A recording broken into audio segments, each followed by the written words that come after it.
নির্বাচন নিয়ে ষড়যন্ত্র চলছে, ওসমান হাদির উপর আক্রমণ, তারেক রহমান, না কোন ষড়যন্ত্র ইনশাল্লাহ কামে আসবে না, ইনশাল্লাহ। আমি মহিলারা অনেকেই দেখি বোরকা পরে, কিন্তু মুখোশ খোলা রাখে। মুখোশ খোলা রাখা নিয়ে ইসলাম কি বলে? মুখোশ খোলা রাখা, এখানে ইসলামের বিধান হলে মুখোশ খোলা রাখতে পারবে, শরীয়তে কোনো বাধা নেই, তবে তাকওয়ার খেলা।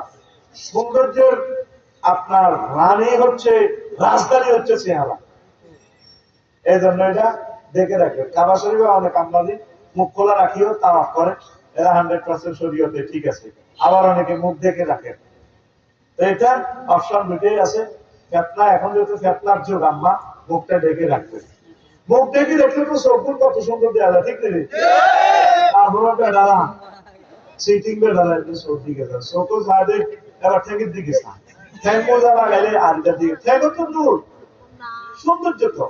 আর মিষ্টির শরীয়তে বিধান হলো। ঢাকা বিশ্ববিদ্যালয়ে জামাতের আমাদের আরো অনেকে ছবি দিয়ে জুতা নিক্ষেপ, কালো হিজাব করা মেয়ে, এটা দেশ নিয়ে কোন নতুন ছাত্র কিনা, ওনারা তো জান্নাতের আমল করেছে। আমরা তো আগে তাদের কবর ধরে মুনাফা হোক। মজলুমকে যারা এভাবে অপমান করবে, তাদের ঘর থেকে শুধু হারাম দাদা বাইরে দেবে। তো মাজলুম, উনি মাজলুম, এই পৃথিবীর অন্যতম মাজলুম।